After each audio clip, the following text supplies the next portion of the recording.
السلام عليكم، نتمنى ان شاء الله تكونوا بخير وفي احوال طيبه. شكون فينا اللي ما سافرش لشي بلاصه واضطر انه يبات في شي اوباج او في شي اوتيل، وربما عاش شي قصه رعب اللي بقى عاقل عليها ليومنا هذا.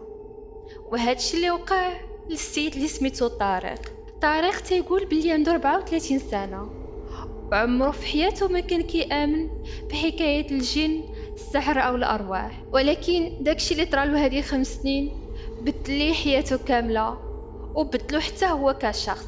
القصة بدات ملي كان مسافر على قبل الخدمة لواحد المدينة صغيرة في الجنوب، ما كانش فيها لوطيلات بزاف، واضطر ينزل في واحد لوبرج قديم جاي جنب الطريق الرئيسي. ديال العمر ديالو كتر من 80 عام.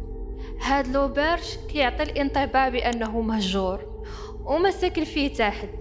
الشراجم ديالو متاكلين ومهرسين والصباغه مقشره، ولكن الداخل ديالو كان نقي شويه.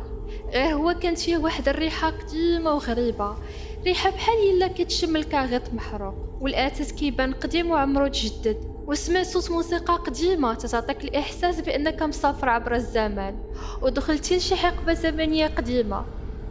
داك الشيباني اللي كان خدام في الاستقبال عطاه الساروت وقال ليه البيت ديالك جا في الطابق الاخير، ولكن رد بالك بالليل. استغرب تيقول طارق بلي انه استغرب من الهضره ديال هاد الشيباني، وسولو قال له علاش زعما. تبسم واحد الابتسامه باهته وميته ورد عليه وقال له راه انت اول واحد غادي تنعس في داك الطابق من هذه 3 سنين. تيقول طارق بلي ضحك وما خداش هضرته على محمل الجد، وطلع للطابق الاخير بوحدو هاز باليستو.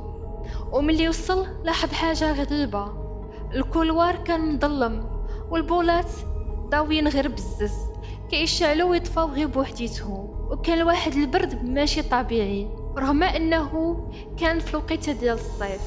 تيقول طارق بلي وصل للبيت اللي الرقم ديالو 402. حل الباب والبيت كان واسع، ولكن الاثاث ديالو قديم ومغبر. سرير د الخشب كبير، بلاكار د الخشب وواحد المرايه كبيره مغطيه النص ديال الحيط.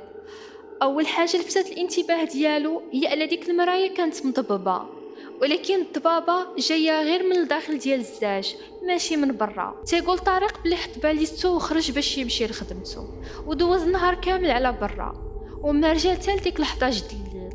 وسد الباب مزيان بالساروت وحط الملف ديالو فوق واحد الطابله وبدا كيبدل حوايجو. ووسط داك التبدال تيقول طارق بلي حس بخطوات بالكولوار برا، خطوات اللي كانت ثقيله غادا بشويه وكتقرب من الباب ديال البيت ديالو. تيقول طارق بلي وقف مسمر كيتصنت. الخطوات وقفت عند الباب ديالو النيشان، وفجاه المقبض ديال الباب بدا كيتحرك ببطء. المره الاولى، المره الثانيه قرب من الباب وسول شكون تماك. حتى واحد ما جاوبو، ولكن المقبض تحرك تاني وتبعاتو دقات خفاف على الخشب، 3 ديال الدقات بالضبط. تيقول طارق بلي قلبو بدا كيضرب بالجهد وحل الباب على غفله. الكولوار كان خاوي كيصفر، ما كاين حتى شي حد.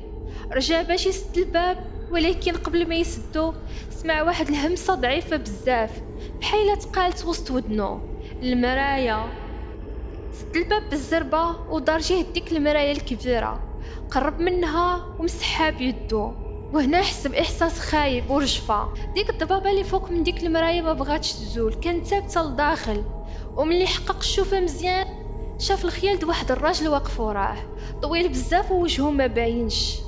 تاقول طارق بلي ضرب بالزربه وما لقى حتى حد من وراه، ولكن ملي رجع يشوف المرايه كان باقي داك الظل واقف تماك، وهاد المره قرب كتر.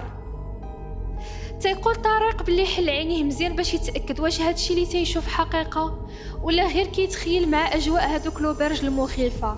فجاه ما بقاش شاف داك الخيال الاسود، وقال مع راسو راه ربما غير مع العيا والبلاصه الغريبه بدا كيتوهم. وقرر انه غيخلي الضو شاعل وينعس. ومع ديك 3 الصباح فاق على واحد الريح بارد جاي جهه رجليه. حل عينيه وهو يلقى داك الراجل الطويل واقف حدا السرير ديالو، نفس الخيال اللي شاف في المرايه، ولكن هاد المره كان كيخرج من وسط المرايه بحال الا ولات باب. ما قدرش يتحرك نهائيا، بحال الا جاه بغطاط، والجسم ديالو تجمد. داك الخيال قرب منو كتر حتى ولا وجهو قبالت وجه طارق. كيقول طارق بلي داك الكيان كان وجهو بيض بحال الطباشير بدون حتى شي ملامح، من غير عينين كحلين غارقين لداخل. وهمس وقال ليه: حنا عاد في البداية. تيقول طارق بلي فجأة لقى راسو مليوح فوق الأرض قدام الباب ديال البيت بحال الا شي حد رماه من فوق السرير. ناض طارق كيجري هز باليستو ونزل كيجري للاستقبال وقرر يخوي داك لوبرج ديك الساعة. ملي عاود داكشي اللي وقع ليه للشيباني اللي في الاستقبال قال ليه بكل برود وهدوء: ياك قلتلك ما تقربش للمرايا. وهنا سرات القصة ديال طارق. نتوما الا كنتو في بلاصتو شتو اوبرج قديم وفيه بحال هاد المرايا، واش غادي تباتوا فيه ولا غادي تمشيو لبلاصه اخرى؟ خلينا الاراء ديالكم في التعاليق، وما تنساوش الاشتراك في القناه، وما تبخلوش علينا بلي لايك ولي كومونتير.